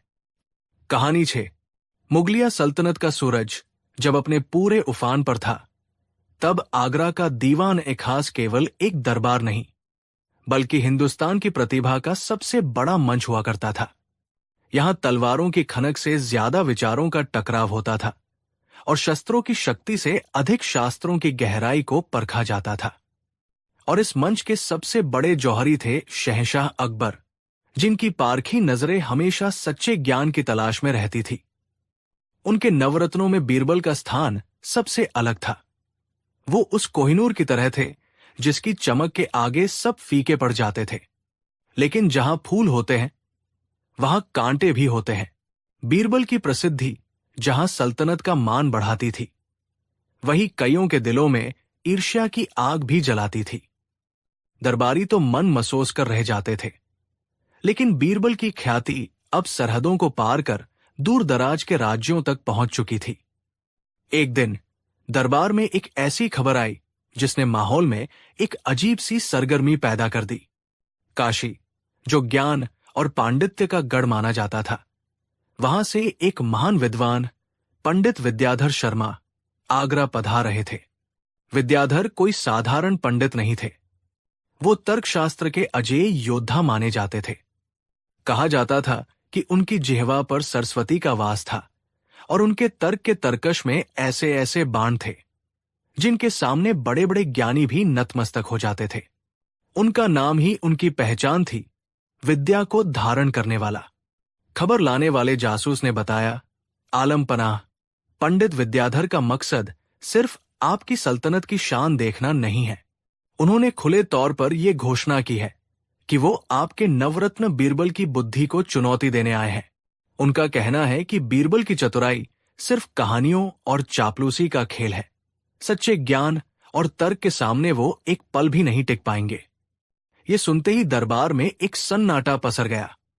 ये सिर्फ बीरबल पर नहीं, बल्कि शहंशाह अकबर के चयन और पूरे दरबार की प्रतिष्ठा पर सीधा हमला था। अकबर के माथे पर बल पड़ गए।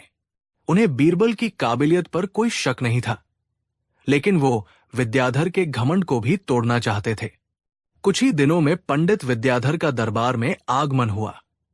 उनका व्यक्तित्व उनकी ख्याति के अनुरूप ही था। ऊंचा कद, चौड़ा माथा, आंखों में ज्ञान का तेज और वाणी में एक ऐसा आत्मविश्वास जो किसी को भी प्रभावित कर दे। उन्होंने शहंशाह अकबर को प्रणाम किया, लेकिन उनकी नजरें पूरे दरबार में बीरबल को ढूंढ रही थी। अकबर ने उनका स्वागत किया और आने का कारण पूछा। विद्याधर ने बड़ी विनम्रता का चोला ओढ़े हुए कहा, शहंशाह, मैं ज्ञान का एक तुच्छ उपासक हूं। मैंने आपके नवरत्न श्रीमान बीरबल की बुद्धिमत्ता के बहुत चर्चे सुने हैं। मेरी बस इतनी सी इच्छा है कि मैं उनके ज्ञान सागर से कुछ बूंदें प्राप्त कर सकूं। मैं उनसे तर्क पर आधारित एक छोटा सा प्रश्न पूछना चाहता हूं। यदि वो उसका सही उत्तर दे पाए तो मैं मान लूंगा कि जो मैंने सुना है वो सत्य है, और यदि नहीं तो खैर, सत्य तो सत्य ही रहेगा। उनकी बातों में विनम्रता थी, लेकिन अहंकार की धार तलवार से भी ज्यादा पैनी थी। अकबर ने बीरबल की ओर देखा। बीरबल शांत भाव से खड़े थे। उनके चेहरे पर न कोई चिंता थी, न कोई घबराहट। बीरबल ने आगे बढ़कर कहा, पंडित जी, आप हमारे मेहमान हैं और ज्ञान की चर्चा तो हमें सदैव प्रिय है।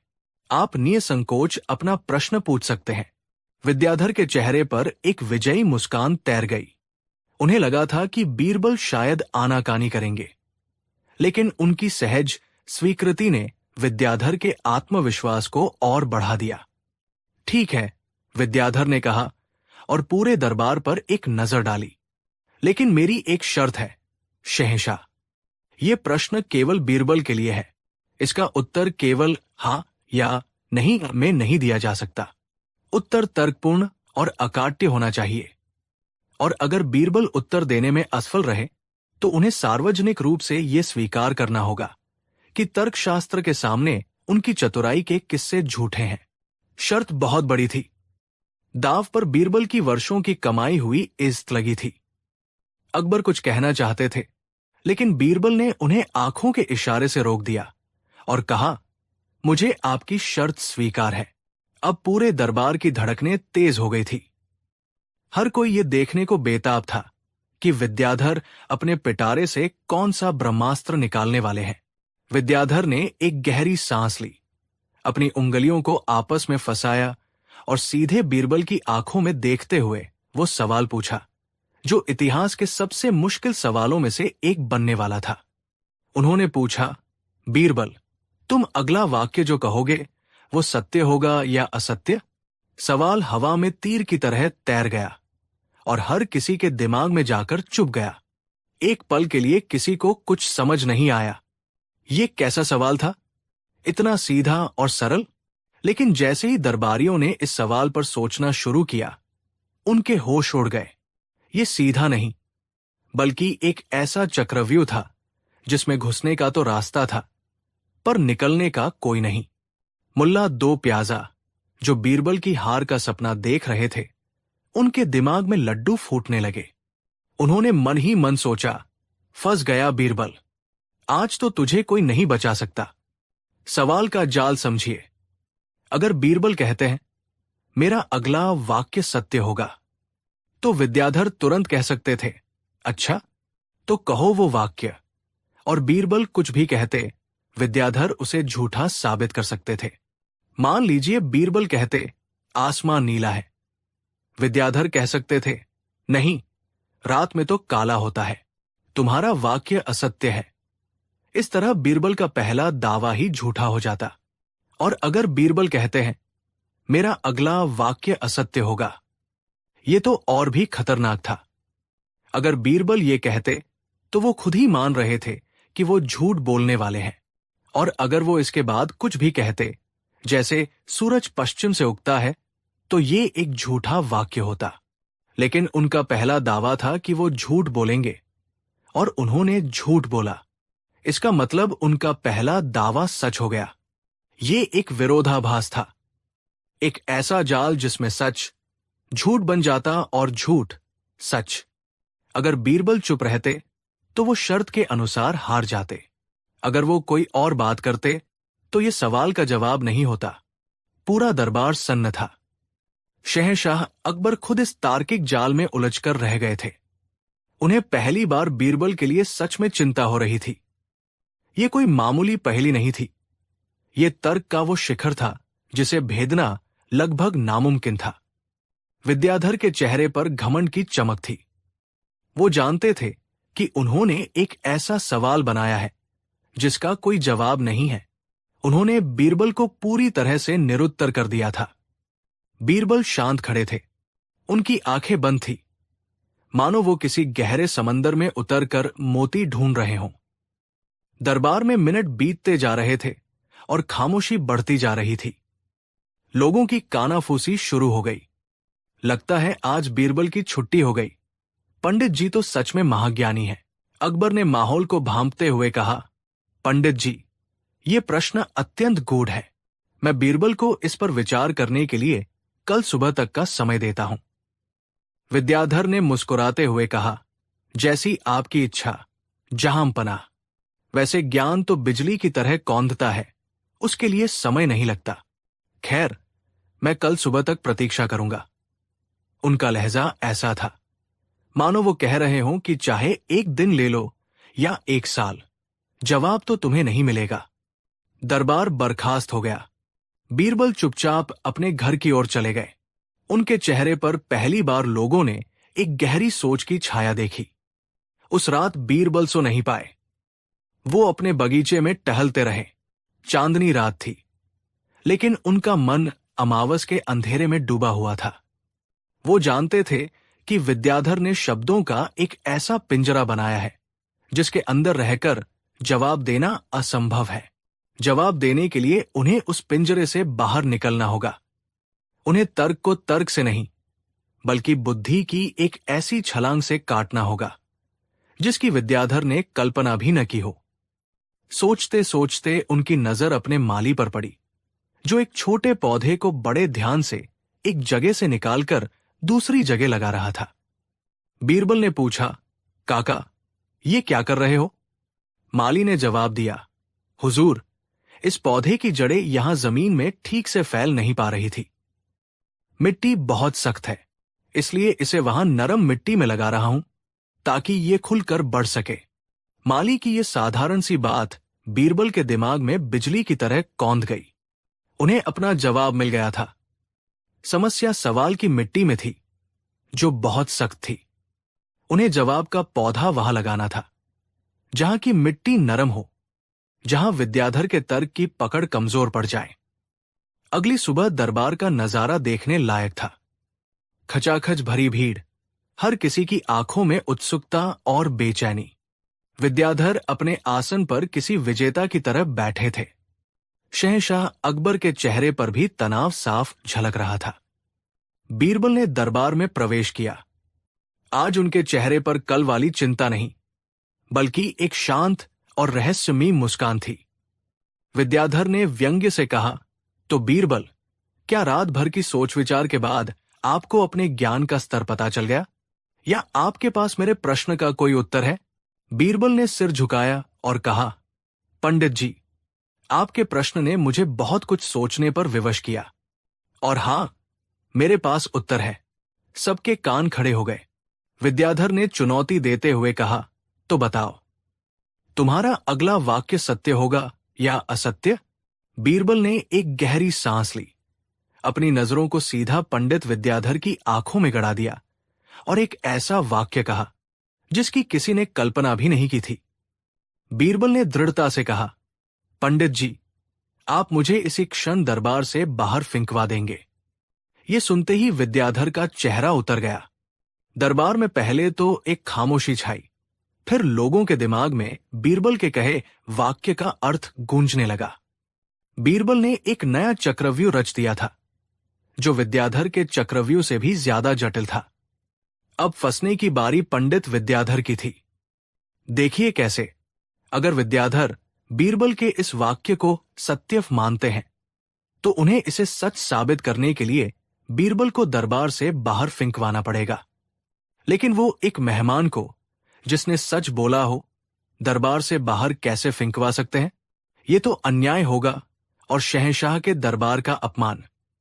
और अगर विद्याधर बीरबल के वाक्य को असत्य मानते हैं, तो इसका मतलब है कि वो बीरबल को दरबार से बाहर नहीं फिंकवाएंगे।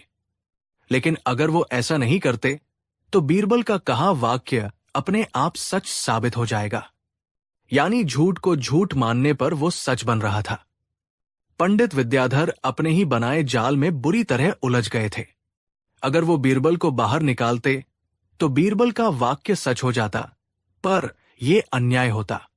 अगर वो बीरबल को बाहर नहीं निकालते, तो भी बीरबल का वाक्य सच साबित हो रहा था और विद्याधर झूठे पड़ रहे थे। उनके पास कोई रास्ता नहीं बचा था। तर्कशास्त्र के सारे नियम, सारे सिद्धांत धरे के धरे रह गए थे। उनका घमंड से तमतमाया चेहरा पीला पड़ गया। पसीने की बूंदें उनके माथे पर उभर आई। वो निरुत्तर, निःशब्द खड़े थे। जिस तर्क को वो अपना सबसे बड़ा हथियार समझते थे, आज उसी हथियार से बीरबल ने उन्हें पूरी तरह परास्त कर दिया था। बीरबल ने समस्या की जड़ को ही बदल दिया था। उन्होंने एक तार्किक सवाल का जवाब तार्किक ढंग से नहीं, बल्कि एक व्यावहारिक और क्रियात्मक वाक्य से दिया, जिसने सवाल पूछने वाले को ही एक असंभव दुविधा में डाल दिया। पूरा दरबार, जो कुछ क्षण पहले तक बीरबल की हार का अनुमान लगा रहा था, अब आश्चर्य और सम्मान से उनकी ओर देख रहा था। तालियों की गड़गड़ाहट से दीवान खास गूंज उठा। शहंशाह अकबर अपनी जगह से उठे और गर्व से मुस्कुराते हुए बीरबल के पास आए। उन्होंने बीरबल के कंधे पर हाथ रखा और कहा, बीरबल, तुमने आज फिर साबित कर दिया कि सच्चा ज्ञान केवल किताबों में या तर्क के नियमों में नहीं होता। सच्ची बुद्धि वो है जो किसी भी परिस्थिति से बाहर निकलने का रास्ता खोज ले। तुमने सिर्फ पंडित जी को नहीं, बल्कि हम सबको एक बहुत बड़ा सबक सिखाया है। पंडित विद्याधर का सिर शर्म से झुका हुआ था। उन्होंने आगे बढ़कर बीरबल के सामने हाथ जोड़े और कहा, मुझे क्षमा कर दीजिए बीरबल जी। मैं अपने ज्ञान के घमंड में अंधा हो गया था। मैंने सुना था कि आप चतुर हैं, लेकिन आज मैंने जाना कि आप सिर्फ चतुर नहीं, बल्कि महाज्ञानी हैं। सच्ची बुद्धि वही है जो तर्क के जाल को भी काट सके। और इस तरह बीरबल ने न सिर्फ अपनी इज्जत बचाई, बल्कि यह भी साबित कर दिया कि दुनिया की सबसे मुश्किल समस्याओं का हल कभी कभी सीधे रास्ते से नहीं, बल्कि सोच के दायरे से बाहर निकलकर मिलता है। यह कहानी हमें सिखाती है कि बुद्धि का सबसे बड़ा रूप नियमों को जानना नहीं, बल्कि यह जानना है कि कब उन नियमों से ऊपर